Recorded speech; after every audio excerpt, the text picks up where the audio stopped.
it's Jessica. Welcome to my channel. Firstly, I want to thank each and every one of you for 100+ subscribers. I'm absolutely grateful. Thank you all for your support. So if you're new here, do make sure you give this video a thumbs up, subscribe, and turn on the post bell notification. That way you'll be notified whenever I upload a new video. So today I'm going to be showing you guys how to create the best study timetable to study multiple subjects. So this can actually be helpful during your matric year or any grade that you are, either you're in 11th grade or 10th grade or whatever grade. So this is absolutely going to be helpful to each and every one of you. If you're new here, don't hesitate to leave a comment down below that you're new, or if you have something to say, do make sure to leave in the comment section. I'll be glad to reply to each and every one of you. So guys, I want to say, like, I've been creating a study timetable basically the wrong way. I've been wondering, no matter how hard I actually study, I don't actually do pretty much well during my test or exams. So I discovered a way to like make the right timetable. I would usually put like things like days of the week, and then I like write list of my subjects basically, and it actually doesn't help me because I end up being confused which topic in the subject that I'm to study. So I have pretty much made the right study timetable for you guys, and this is absolutely helpful towards studying multiple subjects. And some of my friends has actually tried this, even my siblings, and they massively improved during their high school, and also as me as well. So I'm going to be showing you guys how to create the best study timetable. Guys, I have made a sample of 3 different timetables, basically a daily timetable, a weekly timetable, which is basically for the term, and a examination timetable.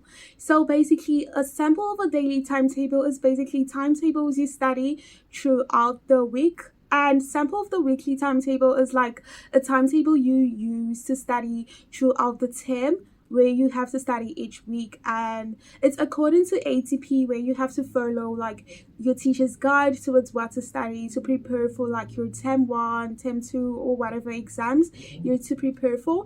And the final timetable is the exam timetable, whereby in case you're preparing for anything like your matric or final term exam, which is basically term 4, you are going to use this timetable to prepare for all the things you've learned throughout the year. So I have made this for you also. So as you all can see, I am in my sample daily timetable.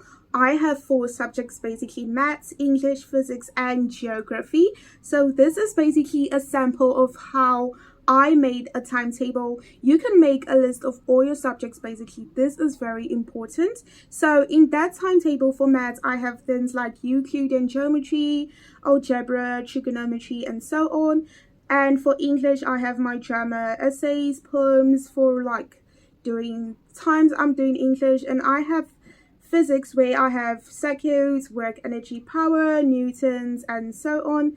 And for geography, I have topics like geomorphology, climate and weather, mapwork, and so on. So I have written down a list of all my subjects, and I splitted their subjects basically. I made a list of all the topics in that subject in my timetable. So you'll be wondering why they are highlighted. So basically I find like the quite challenging topic basically is highlighted red, which is basically the difficult level. And I have something like green, which is basically something I have to operate on. So it's the operate level. I still have workings to do. I don't fully understand the topic. And I have purple highlighted as a semi-mastery level. This is a subject basically I still am about to achieve mastery on, but I still do have like lots of work to put on. And I have the brown, which is basically the mastery level. So this is something I just have to study for few hours. I don't really have to put much effort, just for revision. That is like my daily timetable I'm gonna be explaining to you all. So basically in this sample daily timetable, we have something like Euclidean geometry, trigonometry. Those are highlighted in red because I find those topics quite challenging. So I'm going to be studying something about 3 to 3.5 hours because it's a difficult topic to understand, and something like algebra, I find it quite easy, so I'm just gonna study it for like about 1.5 hours and so on. So basically in this timetable, I mix basically the difficult subjects with the easy subjects or quite easy subject in order to like have time of the day, because I cannot mix for something like about 3 hours with another of 3 hours. So I have to mix basically the difficult topics with the easier topics in order to like have an organized schedule daily. I would recommend basically if you are studying, I basically study 2 times a day. The first is the morning/afternoon section, and the other one is the evening/night section. So when you're studying, you do make sure you study like your first section in the morning and the other at the evening basically. So the first session is basically where you get to study the main important details, and the second session, which is basically the evening session, is when you basically have to revise past papers, Q&As, to like solidify your understanding for the day, because you cannot just keep studying without revision in your study timetable. So you do make sure you set this for later. For instance, in the difficult topics, I basically highlighted red. I have to study a maximum of 3 to 3.5 hours. So basically I have to study for like 1.5 hour in the morning and 1.5 hour in the evening. That way I get to like study in the morning and revise in the night to get like a revision of something I've actually studied, to avoid forgetting whatever I have studied. So it's very important to do this whenever you are basically studying or like even doing planners or something. So guys, we are going to be moving to a sample of a termly study timetable. So this is according to ATP, where you get to know what notes you're going to be doing for the term in order to prepare for your like final term exams. So as you all can see in my sample daily timetable, I have basically written maths, life science, which is basically biology, physics or chemistry, and English. So this, I have basically my topics highlighted in red and subtopics highlighted in purple and revision in yellow. So basically in my sample of a termly study timetable, each week I get to do a new topic in each subject basically, and the rest of the week is basically for the subtopic of the subjects. And at the end of the week basically I get to do revision of what I have learned throughout the week in order to solidify my understanding. So you can as well do this in your own termly timetable in case you're preparing for your term 1 examinations.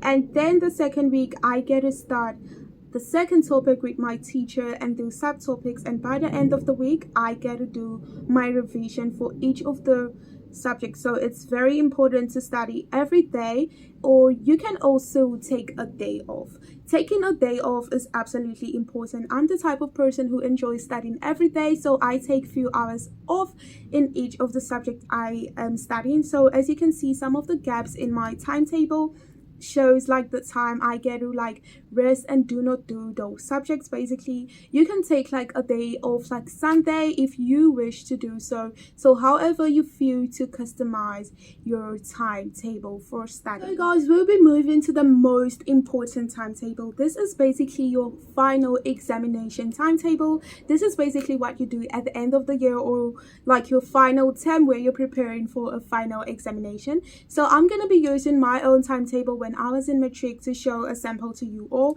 In case your matriculants or even grade 11s, you'll benefit from this during your term 4 where you have to prepare for your final examinations. So these are like a list of my subjects in my timetable, where I have maths, geography, life science, English, first additional language, and physics or chemistry, basically physical science. So I have basically the topics I still have to work at. So I basically have topics I have to work on, which is Euclidean, trigonometry, analytical geometry, and that is for mathematics. As you all can see in my timetable, I have written down list of each topics basically per subject. It is important to split this.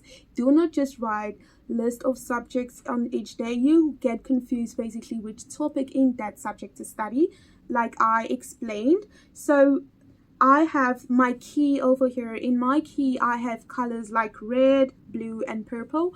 Red is basically a subject, a topic rather, I find really difficult and I have to spend more hours in it. The blue is basically a subject that I have to operate on. I still have more workings to do on that subject. I pretty much don't fully understand it. And the purple is my matric level. So this is topics I have understood throughout the year, and I don't have to spend much time doing that specific topic basically in that subject. So for instance, I mix the complicated topic with the easier topic or topic I still have to work on to have basically a balanced schedule during my day. So you should as well do this for yourself. So as I stated, I basically study every day and take a few hours off. So those are basically the gaps you see in my timetable. So I mix topics like Euclidean geometry with math work, and then I have like an Afrikaans poem, then I have physics basically, and these spaces basically are times I get to take I have to take off. Then this is basically my session 1, and I have my second session during the evening where I have to study basically the same I have to study basically in the same pattern during the evening time, but this second session is basically time I have to do Q&As, get feedback, check basically what I've understood so far, and do past papers basically on what I studied. So things like Euclid and geometry, I have to spend more hours studying that compared to things like Afrikaans poem where I just have to master it. And then the same goes with Tuesday and Wednesday and so on in the rest of the week. So for instance, I have things like, for instance, on Saturday I get to study more subjects during Saturday because Saturday and Friday basically is the weekend. So during the weekends I get to study more subjects compared to during the week because I actually have other responsibilities to do. So you do have to check the time you're gonna be off when you're creating your timetable. Do take a break off. It's very important for your well-being and to avoid fatigue or things like that. Just do take a day off or even few hours off whenever you're studying. So in my timetable basically, something like on Saturday I have calculus, which I basically enjoy studying with organic chemistry, and then I have things like poems and genetics basically in that row. For Saturday I have to study and I'm gonna take revisions. And then on Sunday basically, Sunday is usually days I have less things to do, so I get to study more on Sunday, and I like quite struggle during that time with financial maths and acid and base in physics. So you basically have to mix things you have difficulties with things you have less difficulties with, and do make sure you mix the boring subject with the most exciting subjects. This is very important whenever you are creating a timetable to avoid boredom, to avoid being bored. So you just have to mix topics that are well complicated for you with topics that are more easier for you, and this way you're just gonna enjoy your timetable. And do make sure you decorate your timetable however you like, however you enjoy it may please you. It's absolutely important. This can also motivate you to actually study more, so do decorate your timetable to your own. Guys, as you all can see, I basically prioritized my important subjects. Basically subjects highlighted in red I still have to work on. So I have to study for like 3 to 4 hours a day because during the time of my matric I got something like a month off to basically I basically got a month off to basically prepare for the rest of the subject. So I have things red, blue, and purple, which basically red I have to study for like 4 hours maximum. So I basically split that 2 hours each, 2 hours in the morning section and 2 hours in the evening section. So basically these 2 hours are absolutely important. For instance, if you study for like 15 minutes, you do take a 10 minutes break, or if you're studying for 45 minutes, you do take a 5 minutes break. This is very much advisable whenever you're studying in order to recall whatever you previously studied.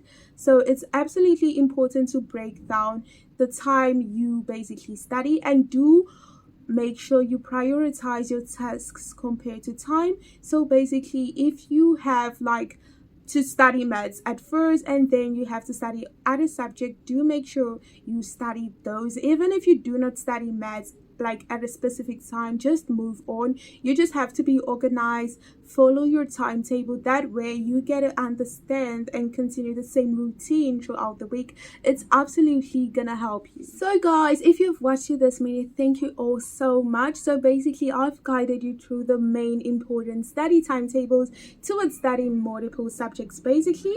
So you can as well input your subjects down there.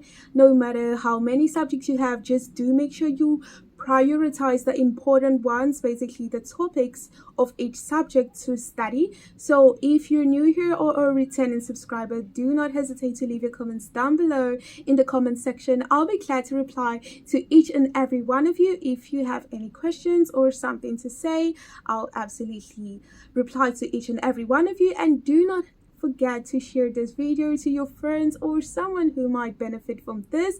And don't forget to give this video a thumbs up, subscribe with the bell post notification on, and don't forget to give any video ideas or something to say in the comment section. And see you on my next one. Bye.